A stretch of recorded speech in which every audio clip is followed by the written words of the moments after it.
A neighbor's call about a moving truck sent me racing home, only to find my family moving into my house without permission. One phone call flipped the power and set off consequences they never imagined escaping. I'm 29, male, work in commercial construction management, and this is hands down the most insane family drama I've ever experienced. I'm the older of two sons. My brother David is 26 and has been the golden child his entire life despite being a complete disaster. He dropped out of college twice, can't hold a job for more than 6 months, got his girlfriend Crystal pregnant at 24, and they've been leeching off our parents ever since. Meanwhile, I worked construction through high school, got my project management certification, and worked my way up to making $125,000 annually managing commercial building projects. 3 years ago, I bought a house. Not just any house, a 2,600 square foot renovated Craftsman in one of the most desirable neighborhoods in our city.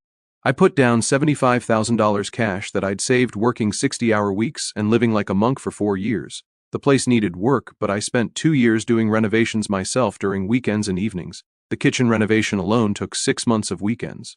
I gutted everything down to the studs, installed custom cabinets I built myself, and topped it all with granite countertops. The basement transformation was my masterpiece. What had been a dingy, unfinished space became a proper entertainment area with a wet bar, custom seating, and a home theater system with surround sound speakers that I wired myself. The master bathroom took 3 months of careful planning. I completely reconfigured the layout, added a walk-in shower with custom herringbone tile work, positioned a soaking tub to catch natural light, and installed heated floors with a double vanity. The original hardwood floors needed complete refinishing. I spent a full month of evenings stripping, sanding, staining, and sealing every square foot myself. I updated the electrical system to modern code and upgraded all the plumbing. The landscaping was a 2-year project. I removed overgrown shrubs, planted trees strategically for privacy, installed an irrigation system, and created garden beds with perennial plants. I built the back deck myself using composite materials. Every nail, every tile, every drop of sweat equity was mine. The house sits on a 1/4-acre lot with mature oak trees, a 2-car garage, and a workshop where I restore classic cars. Property values have increased 30% since I bought it. It's not just a house. It's my sanctuary, my investment, and proof of everything I've worked for. My parents, Richard and Linda, have always had opinions about everyone else's life choices. Mom thinks her sons exist to fulfill her vision of family. She posts inspirational quotes about family on Facebook while trying to control every aspect of her children's lives. Dad just goes along with whatever she says to avoid conflict. David and Crystal live in my parents' basement with their 2 kids. David works sporadically as a delivery driver or warehouse temp. Currently unemployed again after getting fired for showing up late, Crystal has never held a job, spending her days making TikTok videos about her struggles while my parents provide free housing, utilities, food, and babysitting. The family dynamic has always been, David gets endless chances while I'm expected to have my life together and help everyone else. When David crashed his car at 22, my parents bought him another one. When he got arrested for shoplifting, they paid for his lawyer.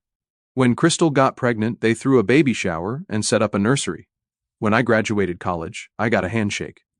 About 6 months ago, my family started making weird comments about my house during our monthly family dinners. It's so big for just one person. You rattling around in all that space. Must be lonely in such a big place. David's family is really outgrowing the basement. I'd just laugh it off and change the subject because honestly, what else was I supposed to say? That I enjoyed having space? That I'd earned it? Then the comments got more pointed and frequent. You should really think about downsizing. A nice apartment downtown would be so convenient for you. David needs to consider the children's future. Real estate is such a good investment, you could probably make money selling. The classic guilt trip routine that my mother has perfected over decades of manipulating her family. I should mention that while I make good money, I'm not careless with it. My mortgage payment is $2,950 per month, including taxes and insurance, which is totally manageable on my salary. I've got $45,000 in savings. I max out my retirement contributions, and I still have plenty left over for my hobbies, woodworking, mountain biking, and restoring classic cars. I drive a paid-off truck. I cook most of my meals at home, and I'm careful with my spending. I earned every dollar through hard work and smart decisions, not luck or handouts. The situation escalated about a month ago during what I thought was a normal family dinner. David was complaining about their living situation, how cramped they were in the basement, how the kids needed their own rooms, how Crystal was getting depressed being stuck downstairs all the time. My mom was making sympathetic noises and shooting meaningful looks at me across the table. Finally, she came out with it. You know, Alex, you have all that space going unused. Those guest bedrooms just sitting empty most of the time. They're not guest bedrooms, I corrected. One's my home office, the other is my workshop storage. But you could easily combine those functions into one room, she continued. Really, it's almost wasteful to have so much space for just one person. I could see where this was going. Mom, let's not do this. Do what? I'm just saying that family helps family. David's in a tough spot right now. David's been in a tough spot for 6 years. Maybe it's time he figured it out himself. That's when Crystal chimed in. It's easy for you to say when you don't have kids to worry about. Some of us have responsibilities. I looked at her. This woman who'd never held a job in her life lecturing me about responsibility. Crystal, I have responsibilities too. Like the mortgage I pay every month on the house I bought. But you don't need all that space, David said. It's not like you're using it. How do you know what I use it for? Come on, man, you've got like 4 bedrooms and you sleep in one. That's 3 empty bedrooms while my kids are sharing a basement room with no windows. Then get your own place. The table went quiet. My dad cleared his throat. Son, maybe we could work something out, some kind of arrangement that helps everyone. What kind of arrangement? My mom leaned forward, and I could see she'd been planning this conversation. Well, what if David's family moved into your place? Just temporarily, you could get a nice apartment downtown close to work, no maintenance hassles, and David could take over the house payments. I actually laughed. Are you serious? David can't even hold a job for 6 months, and you want him to take over a $3,000 mortgage? He'd grow into it, my mom said. Having that responsibility might be exactly what he needs to get his life together. And what happens when he can't make the payments because we all know he can't make the payments? That's a pretty negative attitude, Crystal said. Maybe if people believed in David more, he'd do better. I've believed in David for 26 years. At some point, belief needs to be backed up by actions. The conversation devolved from there with my family making increasingly ridiculous arguments about how this arrangement would benefit everyone, especially me. According to them, I'd save money, have less responsibility, be closer to work, and best of all, I'd be helping family. It was a win-win situation that only a selfish person would refuse. I left dinner early that night, but I thought that was the end of it. Family has always been big on dramatic conversations that fizzle out when reality sets in. I figured they'd realize how impossible their plan was and move on to something else. I was wrong. The following Tuesday, I was reviewing project blueprints in my home office when I got a text from my mom, coming by around 2 p.m., to measure the guest bedrooms. David wants to see if his furniture will fit. I called her immediately. Mom, what are you talking about? Why would David's furniture need to fit in my guest rooms? Oh, sweetie, we've been discussing this, more since Sunday. David's lease is up next month and his landlord is raising the rent to an impossible amount. We thought you could move into that nice apartment complex downtown and David could take over the house payments. It really is the perfect solution. I felt like I was in an alternate reality. This is my house. I bought it. I renovated it. I pay for it. Well, yes, but you don't really need all that space. And David has children to think about. You're being selfish keeping all that room to yourself when your brother's family is cramped in a basement. Selfish for wanting to live in the house I bought with my own money. Mom, we're not having this conversation.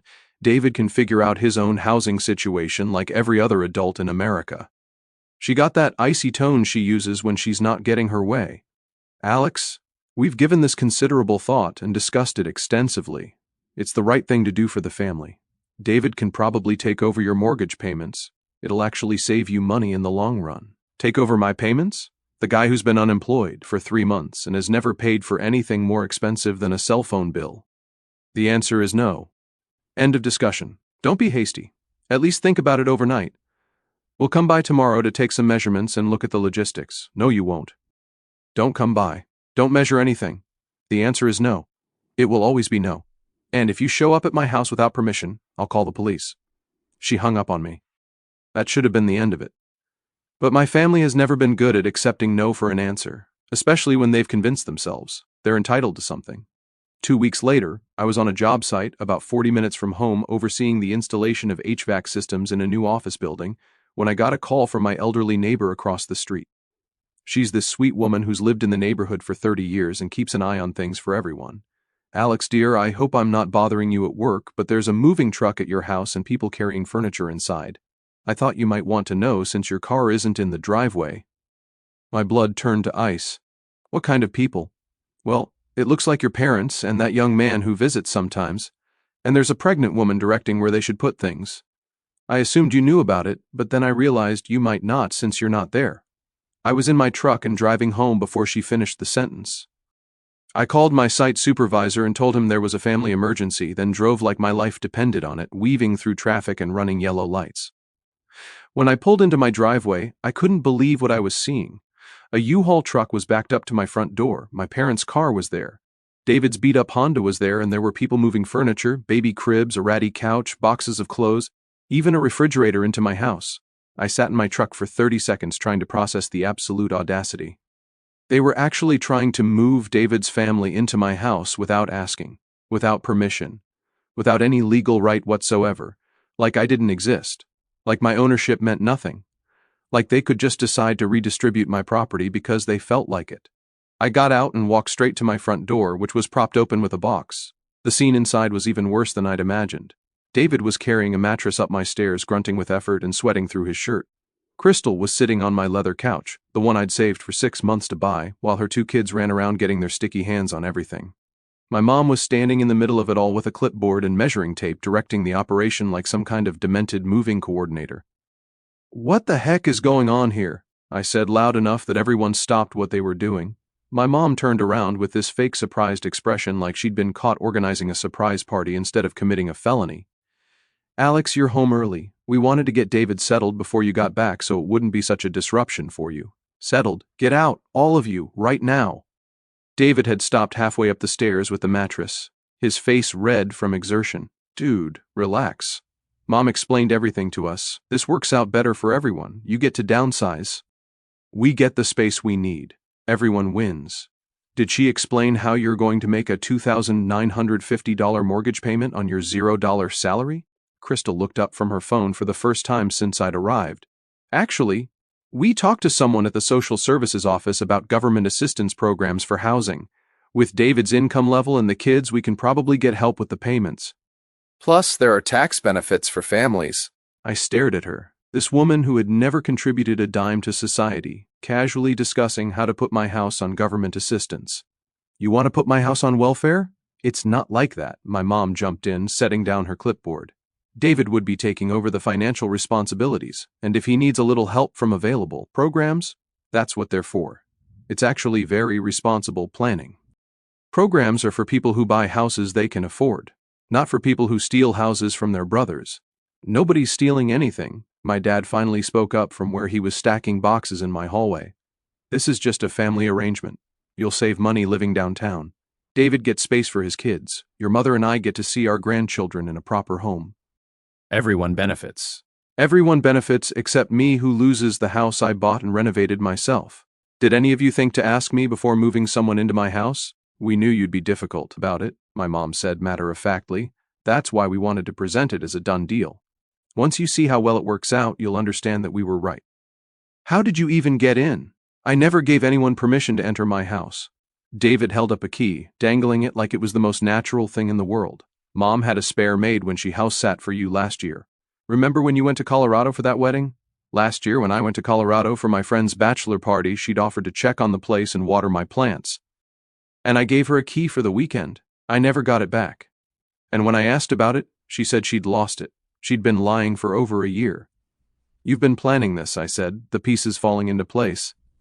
"This isn't some spur-of-the-moment decision." I pulled out my phone and started dialing 911. "Who are you calling?" my mom demanded, her voice rising an octave. "The police to report a break-in and theft in progress." "Alex, put that phone down. We're family. You can't call the police on family. Family doesn't break into each other's houses and try to steal them." The 911 operator answered. "911, what's your emergency?" "I need to report a break and enter in progress. People have moved furniture into my house without permission and are refusing to leave." The police arrived a few minutes later. Two officers, both looking like they'd rather be anywhere else when they realized it was a domestic situation. After reviewing my documentation and confirming I owned the house, they ordered my family to remove everything and leave. I changed my locks that same night and installed a security system. But this was just the beginning. The next morning, I woke up to 38 text messages from various family members and family friends. Apparently, my mom had spent the entire night calling everyone she knew to tell them what a heartless son I was, spinning the story to make me look like the villain. But the absolute peak of their delusion came the following Saturday when they staged an intervention in my driveway. My parents, David's entire family, plus my aunt and uncle and my mom's pastor from her church. 8 adults standing in my driveway like they were about to perform some kind of exorcism. The sight was almost comical if it weren't so infuriating. They'd clearly coordinated this ambush, probably spending hours planning their approach and dividing up talking points. My mom stood in the center like a general commanding troops, while my aunt held a folder of what looked like printed articles, probably about family obligation and housing assistance programs. The pastor wore his most serious expression, the one he probably reserved for addressing serious sins from the pulpit. "Alex," my mom said in her most serious voice, "we need to have a family meeting." "No, we don't. Get off my property before I call the police again." "Son," the pastor said, stepping forward with his hands clasped in front of him like he was delivering a sermon. "I understand there's been some conflict in your family. Your mother asked me to speak with you about the importance of family unity and Christian charity." I looked at my mom in disbelief. "You brought your pastor to guilt-trip me into giving away my house," the pastor continued in that earnest tone that religious people use when they think they're saving your soul. "The Bible teaches us to care for our family, especially children in need. Matthew tells us that whatever we do for the least of these, we do for Christ himself. The Bible also teaches that if a man doesn't work, he doesn't eat. David's 26 years old with 2 kids and he's unemployed by choice. Maybe start there, Pastor." My aunt stepped forward, trying to take a more emotional approach. She was holding what appeared to be printouts from websites about family financial planning and multi-generational housing arrangements. "Alex, sweetie, we've all helped family over the years. When you needed help in college, I worked 3 jobs in college and graduated debt-free. When you needed a place to stay after graduation, I lived in a 400-square-foot studio apartment and saved every penny for 2 years." My uncle tried a different angle. The man-to-man approach that older men always think will work on younger ones. "Look, son, I get it. You worked hard for what you have. Nobody's taking that away from you. But David's got kids to think about. Family responsibility.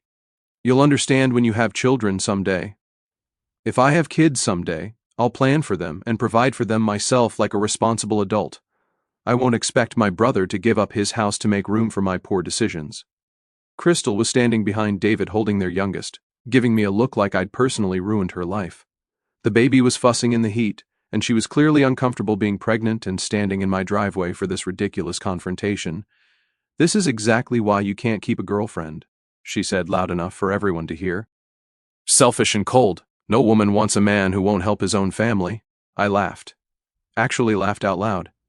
"Crystal, you're 24 years old with 2 kids, no job, no education, no skills, and you're living in your boyfriend's parents' basement. Maybe don't give relationship advice." "Hey," David stepped forward, finally showing some backbone. "Don't talk to her like that. Then tell her to keep her mouth shut about things she doesn't understand." My mom tried to regain control of the intervention, clearly frustrated that their carefully planned ambush was falling apart. "Alex, we've talked to someone with legal expertise about this situation. There may be options for family property arrangements that you haven't considered." This was new information, and it sent a chill down my spine. "What kind of legal options?" A family law attorney from our church congregation explained that in some cases family property can be subject to family necessity arrangements, especially when children are involved and there are significant disparities in family wealth and living situations. I stared at them, realizing they actually thought they could sue their way into my house. They'd actually consulted someone about legal ways to force me to give up my property. Did this church attorney also explain that I'm 29 years old and you have 0 legal claim to my property? Did he mention that what you attempted was breaking and entering? Did he explain the difference between wishful thinking and actual law? When your father and I are old and need help, don't come crying to us for support, my mom said, playing her final card. Deal, I said without hesitation. That stunned her. She expected me to back down, to choose potential future guilt over present-day boundaries. They all left, leaving me feeling both victorious and sad. But this wasn't over. My family doesn't give up easily, especially when they're desperate, and I was starting to suspect there was more to their desperation than just David needing more space. I decided to investigate, and what I found changed everything. Public records in our state are mostly available online, if you know where to look and what to search for. I spent an entire Saturday afternoon diving deep into county records, court filings, and property databases. It took me about 6 hours of methodical searching to piece together the full picture. And when I did, I couldn't believe what I was seeing. The first red flag was a second mortgage filing I found buried in the property records. My parents were in foreclosure proceedings.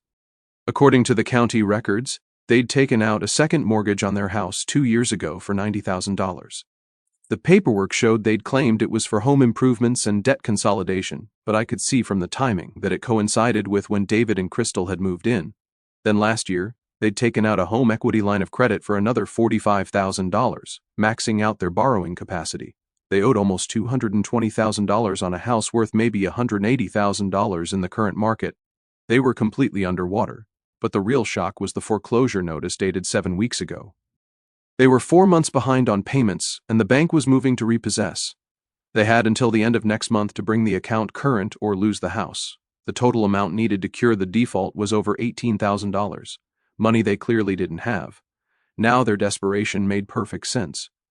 They weren't just trying to help David, they were trying to save themselves. If David took over my mortgage payments, they could use the money they'd been spending supporting him and his family to catch up on their own house payments. It was a desperate attempt to rob Peter to pay Paul with me as the unwilling victim.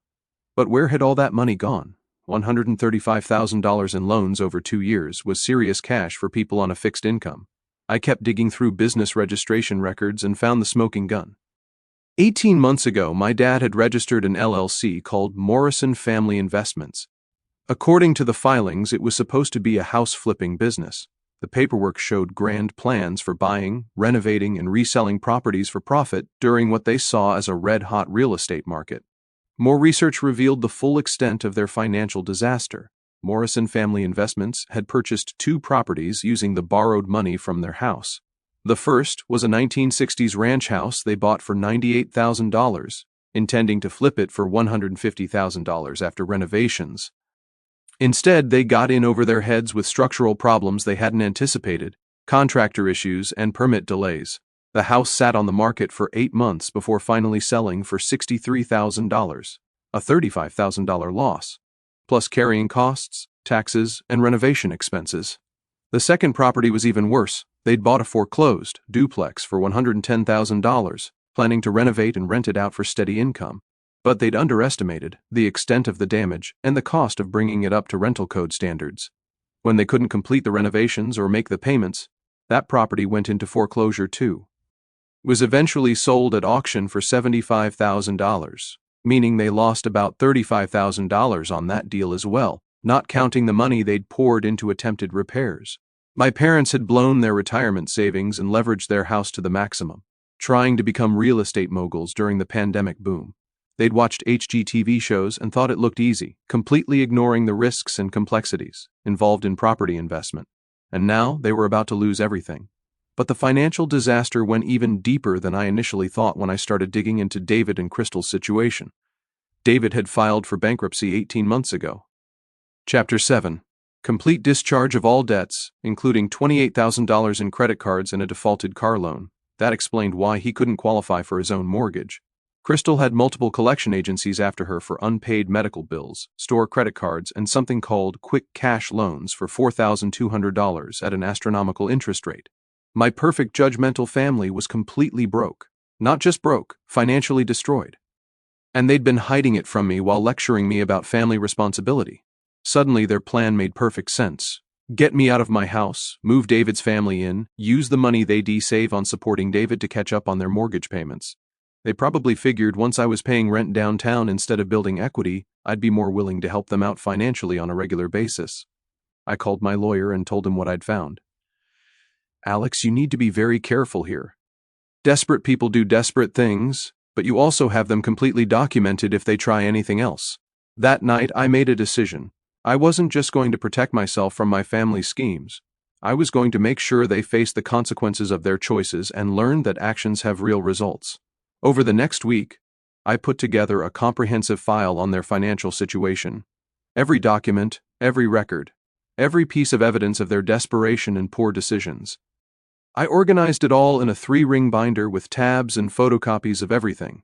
Their foreclosure papers, David's bankruptcy filing, Crystal's collection notices, the failed business registration documents, tax liens, court judgments, everything that painted the picture of a family in complete financial freefall who thought they could solve their problems by stealing from me.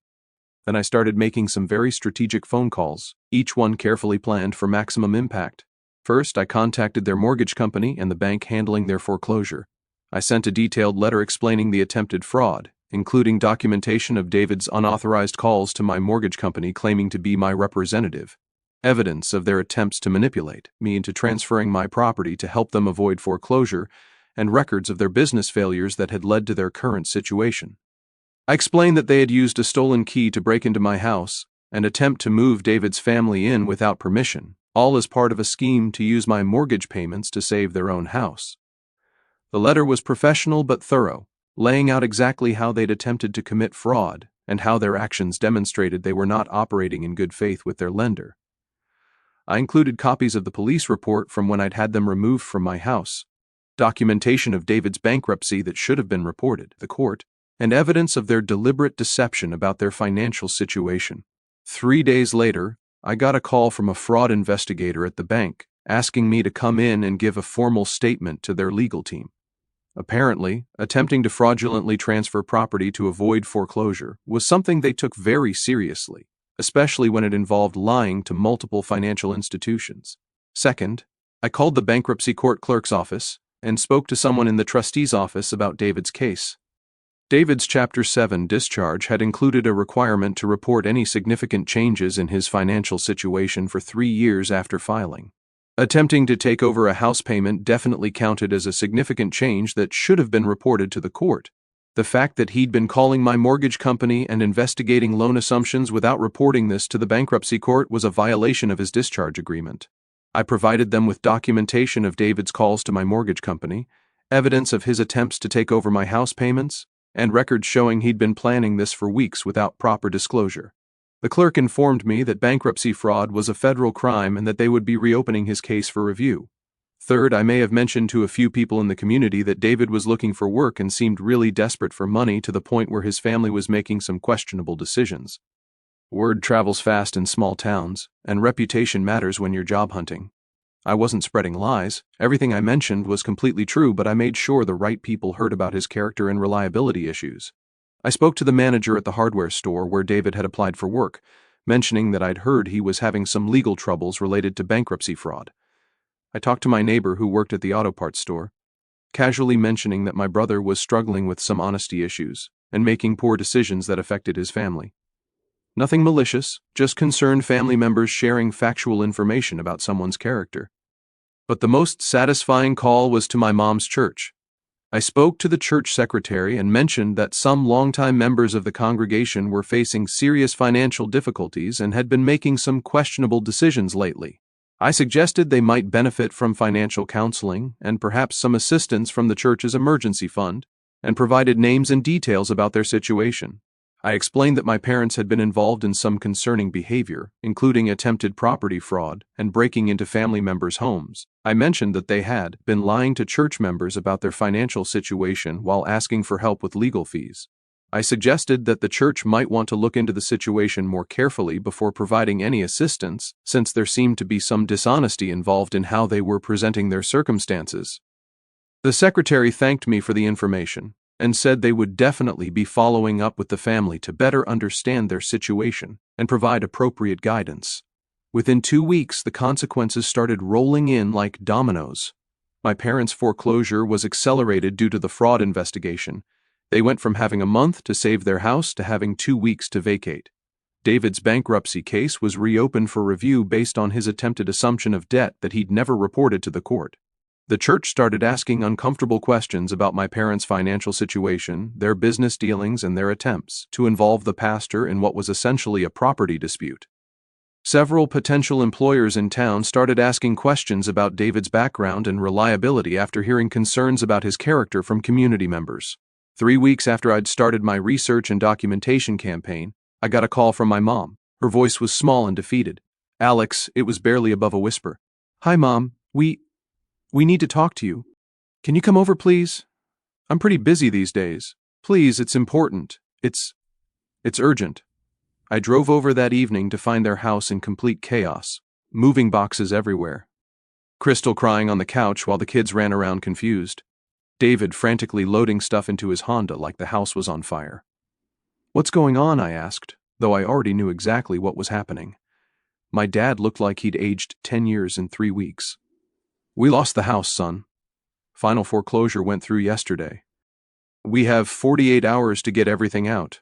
That's unfortunate. Where are you planning to go? That's what we wanted to talk to you about. My mom stepped forward, all the fight and superiority completely gone from her demeanor. Alex, we know we made mistakes. We know we handled things badly with your house, but we're family and we need help. What kind of help are you looking for? David stopped loading boxes and turned around, sweat dripping down his face.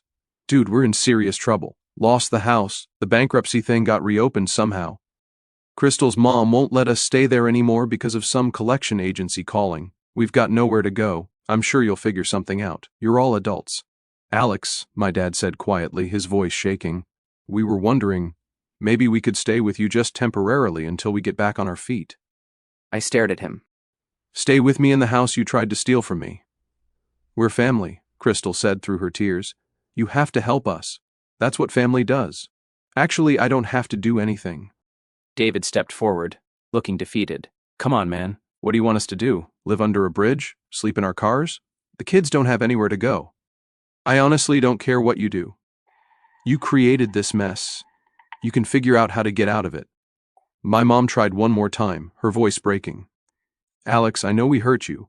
I know we made terrible mistakes, but we're sorry. We're really truly sorry, and we need you. You're sorry you got caught. You're sorry your plan failed. You're sorry you're facing consequences. But you're not sorry you tried to steal from me. I looked around at all of them, desperate, broke, homeless, and finally understanding that their actions had real consequences. Here's what's going to happen. You're going to clean up the mess you made. You're going to find jobs, real jobs that you actually show up for. You're going to find apartments you can actually afford. You're going to stop expecting other people to bail you out of your bad decisions. And if we don't, David asked, then you'll be homeless, which honestly sounds like a problem you created for yourselves. My dad made one last desperate attempt. Son, please. We made mistakes, but we're still your family. No, I said, heading for the door. Family doesn't try to steal from each other. You guys are just people I happen to share DNA with, who turned out to be criminals. Alex, my mom called after me, her voice cracking completely. You can't just abandon us. I turned around one final time. Watch me. That was 8 months ago. Through mutual acquaintances and social media, I've heard bits and pieces about what happened to them since then. My parents moved into a one-bedroom apartment in the worst part of town, and both got jobs at a discount grocery store. They work opposite shifts, so one of them can always be home with David's kids, since David and Crystal can't afford childcare. David and Crystal moved in with her sister in a double-wide trailer in a mobile home park outside the city limits. David finally got a steady job working at an auto parts store, but it's minimum wage and they're barely scraping by. Crystal got a job at a fast food restaurant. They're all struggling financially, working jobs they hate, living in places they can't stand, dealing with the stress of poverty and the shame of their fall from middle-class respectability. Exactly the kind of life they were trying to avoid by stealing my house. Meanwhile, I'm still living in my beautiful house that I bought and renovated myself. I got promoted to senior project manager last month with a $15,000 raise. I'm dating someone incredible,